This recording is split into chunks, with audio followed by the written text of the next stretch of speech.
Very cool. Well, I was going to ask you then what your favorite marching band instrument was, but I think we covered that already with the trumpet. Yes.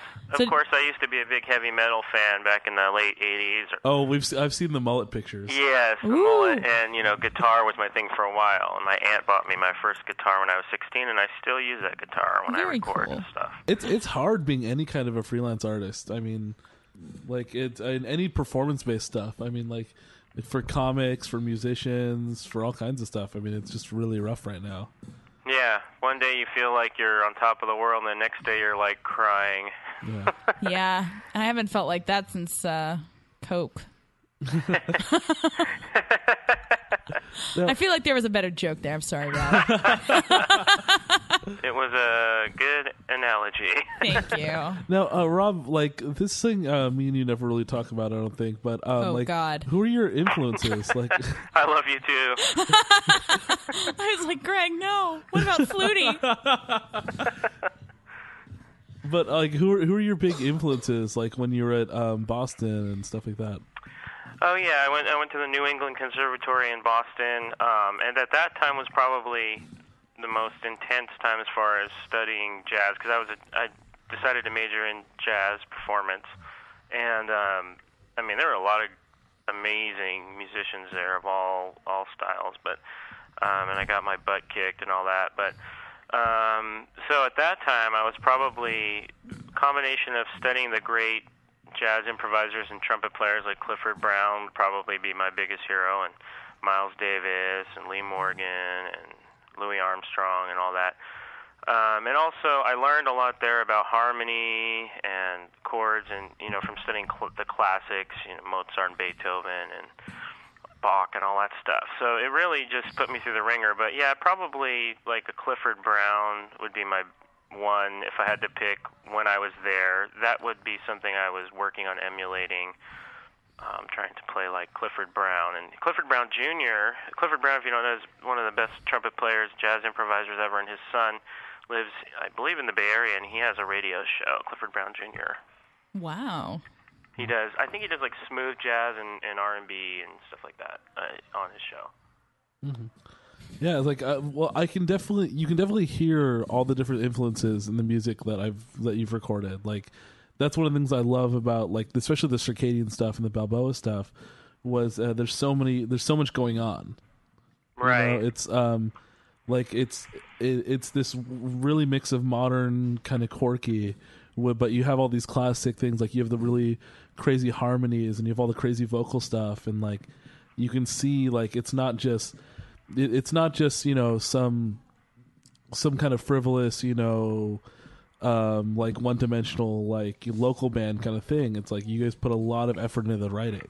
Great, thanks. Yeah, the Circadians was me and Gordon Root, who is another songwriter, singer. He's an excellent guitarist. He can play classical guitar, finger picking, all that stuff.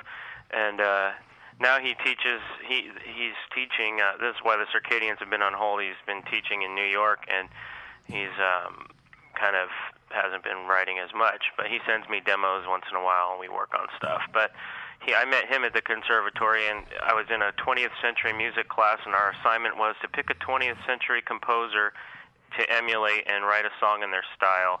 And I asked if I could do John Lennon and Paul McCartney, which was like crazy because everybody was doing, John Cage or Stravinsky or something, all these modern classical type composers.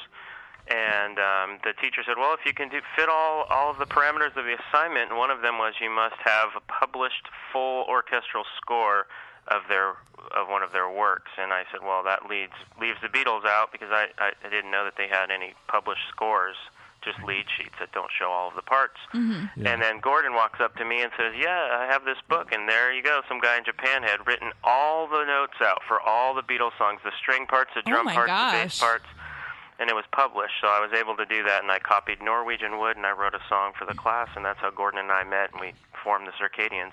Cool. Nice. Well done. Norwegian Wood is in like my top 5 favorite Beatles songs. Yeah, it's really cool.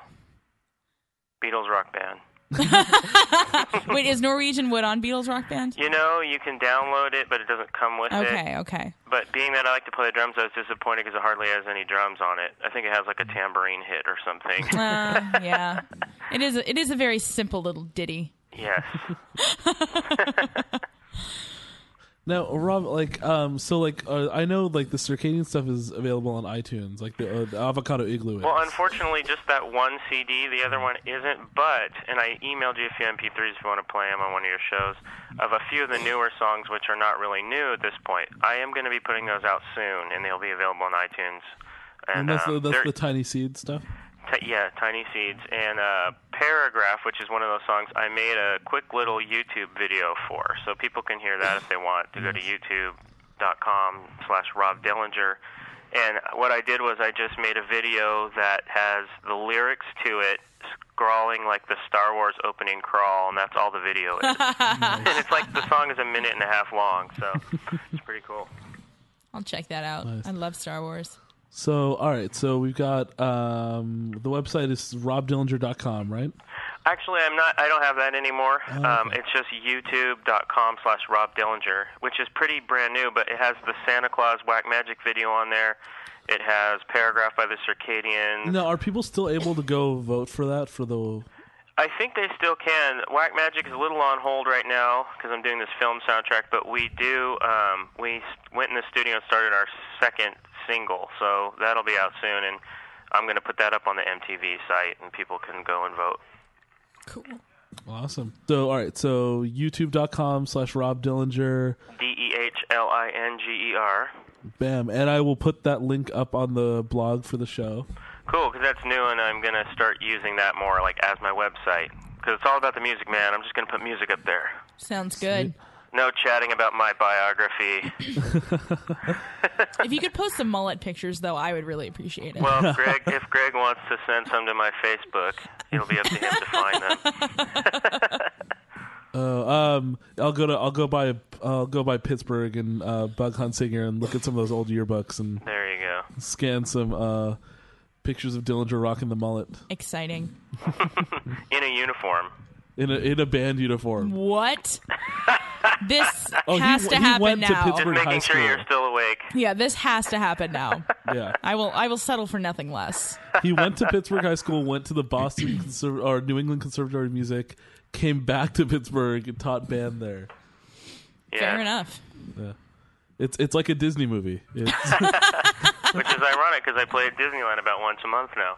So how does I know we're trying to wrap this up, but how does that work a gig at Disneyland? Like, Well, it's kind of weird because almost all the bands that play there either are employed by Disney or at least live out there, and we're like the only band that they contract to come from the Bay Area. I'm not Interesting. sure how that started, but they love us there. They like give us standing ovations and shout for an encore, and they automate it, things like "Thanks for coming," and they're like more.